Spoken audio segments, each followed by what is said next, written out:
بله تماشاوان جال سر و مجاره زبری خوبه میوان خواه ماموستا محمود برو سروک خوجاهی نرویج یا انجمن اجتماعی کردی لسوریه ماموستا محمود دم باش سپاس شبو بشتربوناته ده دست که ده پرسا من او اشکره کرنا چارانویسا گرتیان یک جب بندین شرط و مرجین بردام کرنا دانستاندن نافبرا انا کسی و پینه که ده بو گلو اف مجار گشتیه چه قناغه که؟ سپاس رزدار شیخو جبو تماشاوان و گهداره اف قناغه که چه گهشتیه ده براستی تشتکی آنا ایرو مرود گاریب زلالی بیجه مهر کرشیدی زیده بو لسروان مهر رش والپیچ عفه ویر بریا خولی سر بکره کو کارو ارکی خوی روزانه کریا رواندنا کسی کرد رواندنا زاروک و کچار رواندنا چالاکبانا کشتنا جیانا سیاسی او تو قوناغی وینا ام نکارن بیجن برچ آواز زلال هنه تشتی کو ام دکارن ببیجن نقندیک وندابونک جکیسین چارنوسیر هیئت هندوری کردستان روش آباده گنه سرکی ایوایا او دکن پلان و پروگرام آوانا او لگنه کی دیجی تبرامه سیاسی برانبر هیا کو بیدنگی برانبری ویرات وسته دبن هن صدمن نبهور پیکری و مثلا تم و تم جید بیجن امی هدی امی به مثلا کشتنی برنکه نظام دقیق کشتن کس صورة زرع معنا او دکوجن خلکی او خلکی اشکنجت کن او خلکی دبن زندان عدد بن زندان عدد دکوجن يعني جوی زیاده تر چه هی او جو کشتنی دترسن جچک و تقمنی دترسن ایوانا ام بخوها لازم ام في ترصاهانا راكن ايدي ملت نما بيدنگ بمنه تقونا غي زلال جبيره تنن تني او و بردواميا ونداكرنا دوزا قلي كرده بردواميا دم ونداكرنا دميه و ت انجامي ام بيجن بربچاف حتى ايرو نانينا سدمي وينتني او سدمي وقلسبونا ما يجي بيدنكيا ما يجي و قلق جارا مبناف كريه ازيش خم دس بيبكم كودبي وك سرشوري اجمتavara و دما ام بیدنگ دمینن حوالی مدبنی زندانا دا ترور دکنش بو چه به چه گونهی به چه زنبی بو چش خلکیر ناده دیار کرن با حوالا چی کریا خلکی اجمالی واج بر زاروکی واجنی واد رفین دبن تهمه یا سیناریوی عین سیناریوی کو بعثیا بری بسری خلکیت کرن دجبری خو رکبری خود کرن او جواب کارتینن بس ایدی جوا کدیاری قریج را براستی بس ایدی پیوست ملت لبی خودی درکوی باشه ماموستا محمود پشتی توانا شهدبونا امین عیسی دبن اشکنجه ده زندان قصدی ده چما ترسیل سر گرتین کرد چه دکا گلو؟ بله یعنی کشتنا بی یعنی ترور کرنا بی ده هندروی زندانا کو بناف دکن ری بریا خوسر افنا وک ما گوت شرمزاریک مزنه رو رشیک مزنه د پیچ عویواده کو خورتی کرده اشکنجه دکن و دکوژن کو دجی دموکراسیانه دجی مافی مروون دجی آزادیا انسانن اف نامه یکی دید بهوریا مده نامه یکی به تایبتی دید انجمن اجتماعی و بگیرانی آویجی دید پارتیا دموکراتا کردستان سوریه و ایرو امبیجن پارتیا کوها جماوره کی به حد و به سینور لپای خطا و پارتیا شکش بو خدا کو اوجی لپای خطا ریبازی نه بلکه هنج سرکردایا و هزر دکن کو دنا پایوانات دنا پایوی کاری وای قلس کاری وای نویرک لی مثلا ریبازی ملت و جماوری ما گلکی گریدای و ام حمو پی بابندن نامه یک مترسینا نامه یک چیه ماموستا محمود او نامه چیه نامه یک کجانه کسی را تیشاندن نامه او هر یکی جوا کو بخوازه سیاست که برانبری آما بکی جمره نارینیه بیجی امی وابا بیجن زندان داوید جیمه بکوجن لبرچاوی و سیناریوی محاضر نامه یک زلاله نامه یک گفتگو گنگش جیر ناوید ناوا خطی وید تنی او تی خوستن زرطال مدکن حچی دبی خو بکید بی وری کشتن یان جی وک ما بفکری وک ما هزر بکی یان جی وری کرتن یان وندا کرن یان رواندن اف نامه زلاله ایدی کار و ارککی مزن دکوی پیشیاما وقت تفکر سیاسی کرد لسوریا اوانا ایما ام بخوا جچک و تقمنی کشتنی هنکی جارنا دترسن لی اوج سیاست و دیپلوماسیت و ریک خستنی دترسن پیوست کاری ما وک انجمن اجتماعی کردواری ریک خستنی دیپلوماسی سیاسی دا پلیک زیادتر بقوتر ببی خلق و دەسەلاتی ئەم بێژن کەفاەتێک بۆ دناوا کووردا دەهانە فێدە ژواوەرێکردن نەتەنێ بمێنێ دناوا دەستێک کەس نادەک و بڕاستیژی تەعەبینە ماندینە نەماتکارن لب و تەفگەرا خۆ بکن و نەما قبولجیتکن کەس چه هێواش دەسوا بگرێ ئەف تشکی گەلە گرنگە ملت پێویستیا وێ پێ هەیە و هەنێک لێ خۆدی دەرکەبن وێرەک بن خۆدان بریار بن سیاسەتێ فێم بکن تێکوشینە و خەباتێ و ڕێزگاریان ملت فێم بکن کیجا چارچێوەی باشە مامۆستا محمود سیاسی ناودەوڵەتی فێم بکن باشە مامۆستا محمود ئەم دخوازم بهتر لەسەر چارەنویسا گرتیان ڕاوەستن ینی ئێرۆ مامۆستا جەمیل عومەر مامۆستا بەهزاد دۆرسۆن نیدال عوسمان ئەحمەد عوسمان سیدۆ ئیدریس عەلۆ شعبان شێخۆ ئەمیر حامد و فواد ئیبراهیم ئەف گرتین کو ئەنە کەسێ وەکو لیستەژ هەسەدێرە پێشکەشکردنە پشتی کو ئەمین عیسا مەدید کو بە چه هۆڤانەی هاتیە هاتبوو ئیشکەنجەکردن و شەیدکردن ئەف ناوین کو نەها مگوتنە چ مەترسی لەسەر ژیانە ڤان چێ دەکە مەترسیەکە ڕاستەقینە لەسەر ژیاناوە هەیە کەسی بە نزانێت ئیرۆ کودێنە ینی دەما کۆ ڕۆژ بڕۆژ کت بکت ئەو بخوا لە خۆم کورتینن گوت بێمە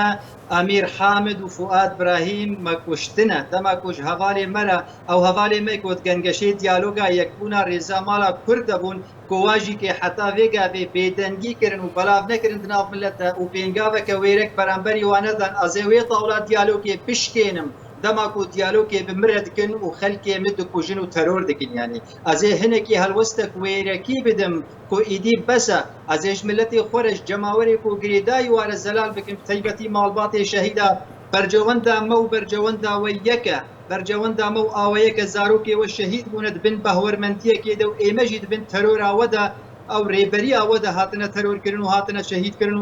و شکنجەکردن بەرجەوەندامەوە یەکە ئیدی لێ دەسەلاتداریە ڕابن بەس ژێرە قبول بکن وا بگهێن بەهوەریە لێ مخابن ڕۆڵا سەرکردایەتیە سیاسی ئیرۆ چییە ڕازە هایەت خەوا گراندەیە دخەوا گراندەیە و زوو هشیارژی نابێ ئەگەر یەک بێژێ بلفن بە ئەو بکن خەلکێ بێ وەڵە اون فلان دەرێ ڕونیشتینە یانژی اون لە ئەوروپا نەودەرانە ڕێڤەکن ئەمێ وەرن ڕێڤەکن ئەمێ وەرن بەرەکی سەرخووی ناماست ئەمە ڕیاچارە نووسێ دەرباس بێ و ڤەبێ ینی ئەم نەوەها نەوێرەکن ئەم هەلوەستا خۆ دەبێژن و ئەم ئامادەنت هەر شرکەیە باشە مامۆستا محمود داخوێنیên مامۆستا بەشار ئەمین ji duh ve dema ku hatiye belavkirin gelek karvedan li pay xwe hêştine li paş xwe hêştine ez dixwazim vêyekê ji te bipirsim ev yek eger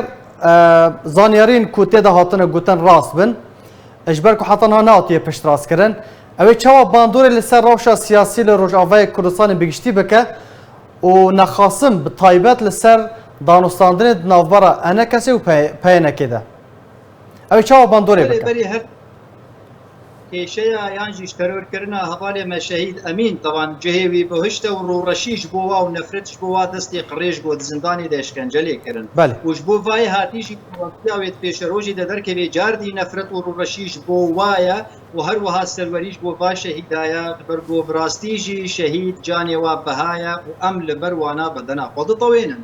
یا گرنگ وێ چ ڕەوشە سیاسی چێ ببێت باوەریامەدەگۆ بێ لە بوو تەفگەر و بێ میکانیزم و با ئالاوێک و ئیرۆ ئەنجومەنامای نیشتمانی هەندورێ وڵاتە پێ لە بوو تەفگەرا خۆ دەکێ وێ تو هەرتنێ ولۆ باڵکێش یانژیکێ زەلال نەو نەهۆلێ لێ پێویستە ئالاوێ تێکۆشینێ ئالاوێ خەباتێ هەیکی وەرنەگوهارتن تایبەتی میکانیزما کارێ ڕێکخستنی دناوە ئەنجومەنا نیشتمانیدا بۆکارە بێ ڕۆژ برۆژ ڕێکخستنێک هاسنی ئاوا بکێ داکارە بێ هەلوەستی سیاسی ئەمبێژن جاردی هاسنی بێنێ مەیدانێ و ملت لە دۆراوێ بچی بێ وا هەلوەستا پراکتیزە بکێ لەسەر عەردێ ئەگەر بڤێ سستاییە ئیرۆ ئەگەر بڤێ بێدەنگیە ئیرۆ بەیاننامە وەڵەت پرۆتەستۆیەک دەرکەت بە ملیۆنی پرۆتەستۆیا دەرکەبن دنیا ڕۆژهلات و ڕۆژ ئاوا ئیرۆ ڕۆژ لە هەفتوو ببێ کۆ من نکارێن نقطەیەکێش خوینە شەهید ئەمین و هەتهێ شەهیدا ڤەگەرێنێش ماڵباتی وارە ئەم چکەم خۆت خاپێنن ینی وڵە پرۆتەستۆیەک دەرکەتیان بەلافنامەیەک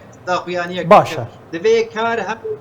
سیاسی لەسەر عەردێ هەبێ پارتیامەی سیاسی ئیرۆ بەرکی دههزارە ئەندامی مەهەنە ئەم کارم بێ منەتە هەر کەسی ئەندامی خۆ هەواڵی خۆ دەرخنە کۆلانەش بۆچە اون دەرناخن اون ڕازە هانە ji بۆچێ باشە اون بێدەکبێن یان هاتنە شەهیدکردن تەرۆرکردن حتا دۆرەوە وەرێ بەسە مامۆستا محمود ez diver de dixwazim berawerdiekê bikim پیدا و قصد هر دم و دمه که ده گرتین داعشیان میر اندام جگدار تروریستین داعش سربست برده جادا کردی کلانا کردی پرسا وی که دکه چما گرتین کرد چارنویسا وان دیار ناکه چما با اشکره در ناکه و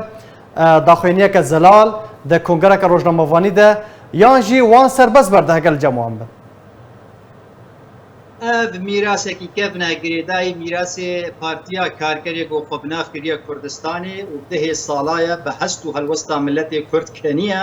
û bi sih hezara xwîna xort û keçê mey tahir rijandiya erdê dibin siyaseta xwe de ku azadî û serxwebûna Kurdistanê kiribû slogana perîxon di nav milletê Kurd de. Ev jî beşek ji wê ne biramakê wê siyasetê ne. وی خلق ببه پشتی 10 سال پشتی 5 سال و به فلان کسی ول فلان شریل فلان دره ای باشه 10 سال چما در باسم روجا ویدا وک انا و انی زمان که شیخوت کنگره روزنامه‌وانی فلان کس شهید کت امی حمو قجر بطوینن یعنی جبوچ اف پلان های بدنکی هانا اف حیله و بیکنین لملت کرد براستی بری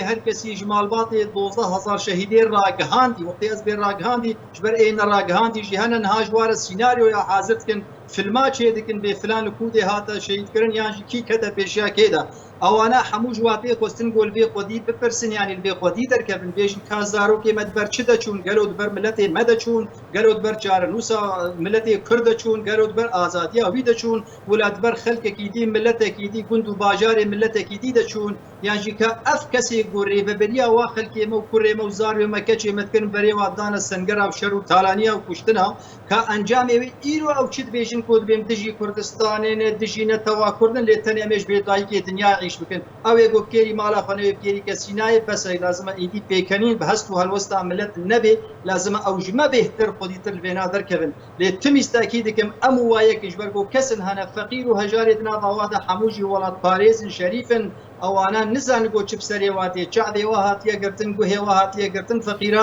بوی سیاست اقوا بوی ششتنا میشی کودنا باواد چیت کرن دبن سلوگانی قلوک آزادی و سرخبونا کردستان یانجی وک سیاست که نوجنی جهانی یانجی امت دموکراتی وک او دبیجن لداویه جی هشکره پیوست او چابی خوبکن تلویزیونی بدن گرنگ لوا گهدار کن چلو دبیجن ام تجی دولتا کردن ام تجی کیانی کردن پیوست ابنا خودی لیدر کبی خوینا شهید ما بهایا فواد ابراهیم به امیر حامد به حمو حوالی کو آین الزمان وک برای من جابه من خوینا وا شهیده یا پگی اوی گو بقدره هاتن کشتن و دوا کوم کجیاده به پیرانی قریش کو هاتن کشتن لپام پیروزم تجاری فرق و جوازی ناخ نوادا برکس نبیجی اون دشت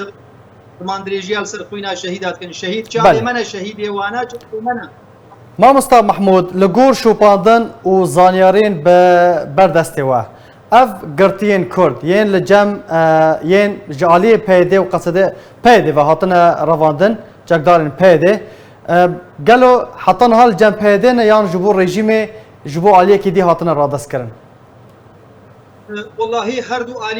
دو آلیجی ممکنه جبر کو براستی کو مزانی بالباکین از یه دست نشان کم لی هر دو جی درستن یان دانه رژیم یان با خو هشتنه یان جی پشتنه آویتنا گولی قیره یان جی دراوت کو گلک تشت کرنه یعنی و آن ایرو دوی فلان فلان پشتیه که زانی بو پشتنه مطرسیا مجواه بو بس مصیر واد جارنوس آواد تهلوکه کده کی جاروجید بیکو اماتمای ببین کو اوجی تشتک سری واحد یان دانه دولتی یان منذاکرن یان دانه داعشی حمود اشتوارده دمك وداعشيه وامير وابردن خورتي كردا وكچي كردا دربين دگرن خورتي گودبر ازاديا ملتي خود کار بكي بفيرنگي ملت ناين ريزگار کرن بفيرنگي ولات ناين آبا کرن بفيرنگي بو اون خلقي دمالي وادت كوجن اون خلقي دربين ولات وملت ناين ازاد کرن بس ايدي بيوست ملت دنگي خبدي بريارا خبدي يكبونك لسر بي هلوستي چيبه دكولانا كردي دا انجمن آمیان اجتماعی کردی سوری گو برنامه و پیرو خود دولتمنده پیوستی اوی به کاریزمای سیاسی هیا گو کسایتی مکاربن و پروگرام پیروز لسر عرضه دین یا ناو ناشی برای ما حموال تهلوکه برای ملت مگشی جارن ساوی تهلوکه حواله شیخو باشه مامۆستا محمود داوین پرسیار د چارچوبه وان پیشاتین کونها رو دادن لروجاوای کردستان قوناق برف چه ود چه سیناریو چنه گلو براسي سيناريو جور بجورن يعني جالي كيف امي بيكبونا مالا كرد يكبونا مالا كردي روج بروج ديار دبي وتشتي جدي وراستي ودرستيج اليه وتن تبلغ امم هيفيا داوي قطناكن هيفيا مشكس الشريف دناب وهذا عائلات فقيره وعائلات شهيده هيا ام دبروي هيريدا كاردكن امي بردوام شيبن بلكي ام بسر كيفن وقت كده ليه بري ويناكي انجامي بوزيتيف تننا قصده بو نمونه وكرا وكيله به مساله و پیش بچوناوی وانا قصده خلکیره امزد که زاروکا نما برودین پشتی وینا بصداق زاروک هاتن رواندن جوانین گوبناو دکن شورشگیر وک بری بعثیه جاری شدیبت سوره هبو ترجمه کردی جوان شورشگیر بله او فرهنگا محمد طلب هلال اني ناف كرداده يعني تاسوي قشبين نين اللي امهيديا قوتنا كنج بركو بهوريا مقطبات تكوشينته وروش كي ملتي مبكي قوناغا هشيار ببي ونما ايدي بيدن ببيني امر بندي وي خالينا وان شاء الله نيزيكا